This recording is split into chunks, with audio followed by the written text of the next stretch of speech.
Parliament శీతాకాల సమావేశాలు నేటితో ముగియనున్నాయి. డిసెంబర్ 1 నుంచి సమావేశాలు ప్రారంభమయ్యాయి. ఇప్పటి వరకు 18 రోజుల పాటు జరిగిన సమావేశాల్లో పలు కీలక అంశాలపై చర్చ జరిగింది. అధికార విపక్షాల మధ్య వాడివేడి వాదనలు జరిగాయి. ఉపాధి హామీ పేరు మార్పులకు సంబంధించిన బిల్లుకు గురువారం ఉభయ సభలు ఆమోదం తెలిపాయి. నేడు ఢిల్లీ కాలుష్యంపై లోక్సభలో చర్చ జరగనుంది. నిన్ననే ఈ అంశంపై చర్చ జరగాల్సి ఉండగా వాయిదా పడింది.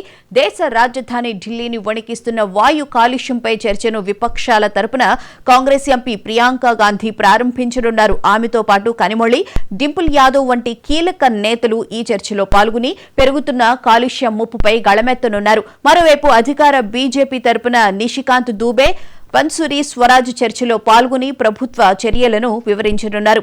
ఇది రాజకీయ అంశం కాదని, ప్రజల ఆరోగ్యానికి సంబంధించిన అత్యవసర పరిస్థితి అని, అందరూ కలిసికట్టుగా ఒక జాతీయ ప్రణాళికను రూపొందించాలని ప్రతిపక్ష నేత రాహుల్ గాంధీ ఇప్పటికే స్పష్టం చేశారు.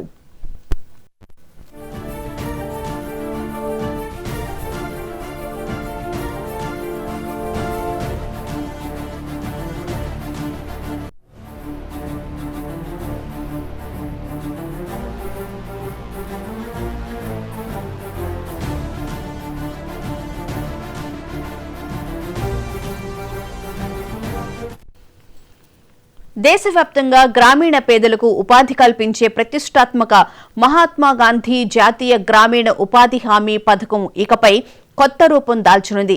గత యూపీఏ ప్రభుత్వం ప్రవేశపెట్టిన ఈ పథకాన్ని ఆధునీకరిస్తూ ఎన్డీఏ ప్రభుత్వం తీసుకువచ్చిన Viksit Bharat guarantee for employment and livelihood machine బిల్లుకు పార్లమెంటు గురువారం అర్ధరాత్రి వేళల్లో ఆమోదం తెలిపింది. విపక్షాల తీవ్ర నిరసనలు, వాకౌట్ల మధ్య కేవలం 2 రోజుల్లోనే ఈ బిల్లు ఉభయ సభల్లో గట్టెక్కింది. ఈ బిల్లుకు లోక్సభ గురువారం ఆమోదం తెలిపింది. అక్కడి నుంచి అది రాజ్యసభకు వెళ్లింది. కాగా రాజ్యసభలో అర్ధరాత్రి దాటిన తర్వాత 12 గంటల 15 నిమిషాలకు వాయిస్ ఓటు ద్వారా ఈ బిల్లు పాస్ అయింది. అయితే మహాత్మా గాంధీ పేరును తొలగించి జీ రామ్జీ అనే పేరు మార్చడంపై కాంగ్రెస్ సహా విపక్షాలు తీవ్ర ఆగ్రహం వ్యక్తం చేశాయి.